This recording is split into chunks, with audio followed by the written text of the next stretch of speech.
기존의 낭만주의 음악의 화성법을 따르지 않았으며 화가들과 문인들, 시인들과 활발한 교류를 통해 음악적 열정을 불태웠던 청년이 있었습니다. 바로 프랑스 인상주의 음악을 탄생시켰던 그 사람, 작곡가 드뷔시입니다. 오늘 영상을 통해 작곡가 드뷔시의 작품 중 달빛이라는 곡을 여러분들께 소개시켜 드리려고 합니다. 달빛이라고 하는 이 곡은 화가들이 뽑은 작품 활동 중에 가장 많은 영감을 주는 곡이다 라고 뽑힌 곡이기도 합니다.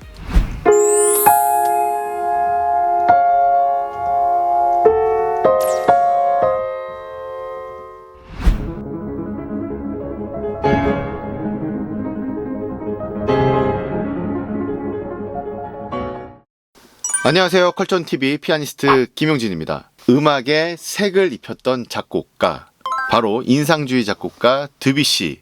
클래식 작품 중에 아마 가장 유명한 곡 중에 한 곡, 바로 드뷔시의 달빛이란 곡이 아닌가 생각을 합니다. 드뷔시의 달빛이라는 곡은 드뷔시의 베르가마스크라고 하는 모음곡 중에 세 번째 곡으로 있는 곡이 바로 달빛입니다. 베르가마스크 스윗이라고 알려져 있는 이 곡은 드뷔시가 이태리 유학 시절 베르가모에 여행을 가면서 느꼈던 인상들을 가지고 작곡을 했었기 때문에 이 곡들을 베르가마스크라고 제목을 지었다고 합니다. 여러분들 달빛 하면 베토벤의 월광도 있고 여러 가지가 있죠. 불어로는 클레어드 룬이라고 이야기를 하는데요. 이 달빛 처음 시작하는 부분이 굉장히 유명합니다. 보통 이 처음 시작하는 이 부분만 듣고 많은 사람들이 우와 이러죠. 바로 이렇게 시작하는 부분입니다.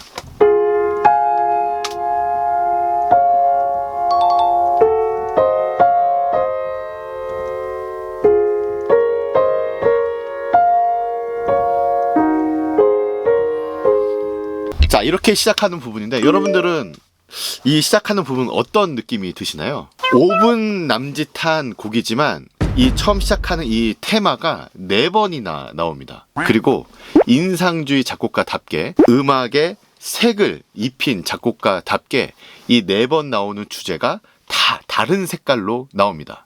자, 처음에 나왔던 달빛의 색깔은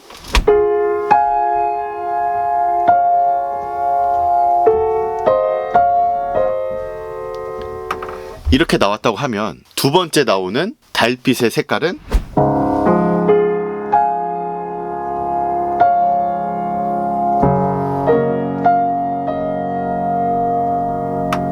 첫 번째 거랑 비교해 봤을 때 어떤 느낌이신가요? 처음에는 약간 공허한 느낌, 쓸쓸한 느낌, 외로운 느낌이죠. 그 이유는 바로 근음이 없기 때문입니다. 근음이라고 하는 것은 조성, 그러니까 이 곡의 조성은 D 메이저예요. D 플랫 메이저. 그러면 처음에 D 플랫이 나와야 되는데 D 플랫이 안 나오고 처음에 그냥 이렇게만 나오게 됩니다. 그러니까 쓸쓸하죠. 근음이 들리질 않으니까 공허합니다. 그리고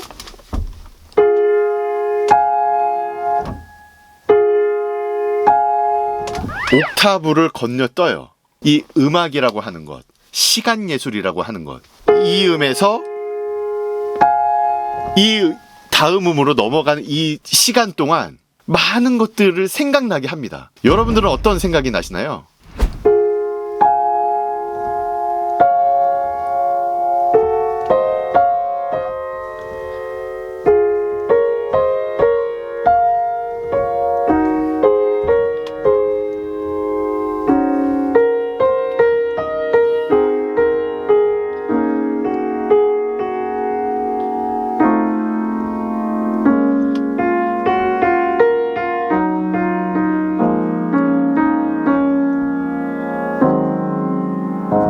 이제 뭔가 채워지죠, 마음이.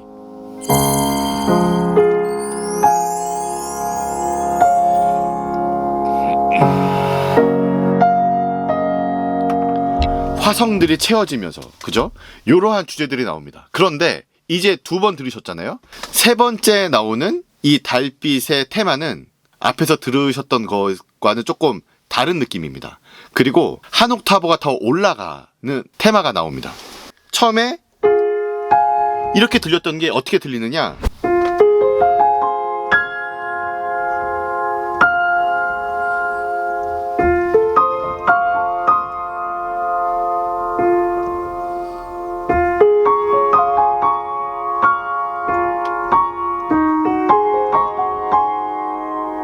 여러분들 어떠신가요? 여기에는 뉘앙스가 피아노가 3개가 있어요. 트리플 피아노, 피아니 시시모.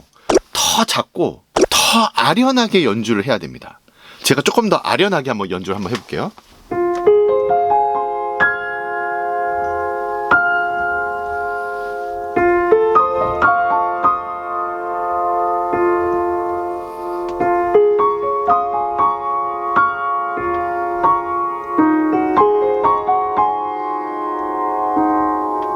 요렇게 처음에 나왔던 테마가 바뀝니다. 어떠신가요? 되게 색깔이 느껴지시나요? 그리고 4번째 나오는 테마는 또 색깔이 바뀝니다.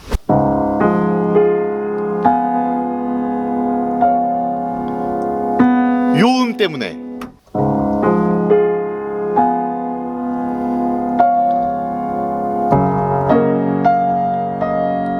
그 다음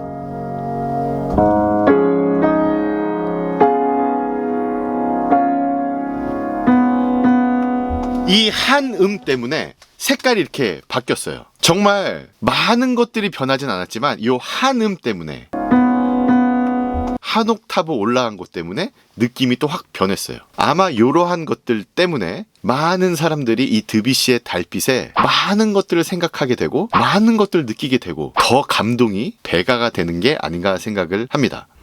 화가와 문인들과 활발한 교류를 했던 드뷔시. 드뷔시의 달빛도 프랑스의 상징주의 시인이었던 베를렌의 하얀 달빛이라는 그 시가 모티브가 돼서 이 곡을 작곡을 했다고 합니다. 드뷔시가 인상주의 음악을 탄생시킬 수 있었던 그 근원은 미술, 문화, 다른 예술에 관한 관심과 이해, 그러한 것들을 음악으로 녹여내고자 했던 드뷔시의 시도가 있었기 때문에 비로소 프랑스의 인상주의 음악이 탄생이 되지 않았나, 저는 그렇게 생각을 하고 있습니다. 새로운 조성과 새로운 화성으로 초창기의 드뷔시의 음악은 많은 음악가들에게 배척을 당했지만 청년 드뷔시의 열정은 인상주의 음악을 탄생시키게 되었습니다. 그리고 그의 음악으로 말미암아 지금 우리는 촉촉한 그리고 아름다운 인상주의 음악에 푹 빠질 수 있지 않나 생각을 합니다. 자, 다음 시간에는 작곡가 드뷔시의 사랑 이야기, 제가 좀 이렇게 제목을 지어봤습니다. 남봉꾼 드뷔시. 어떤 이야기가 펼쳐질지 여러분 많이 기대해 주시길 바라겠습니다. 컬천TV 피아니스트 김용진이었습니다. 안녕.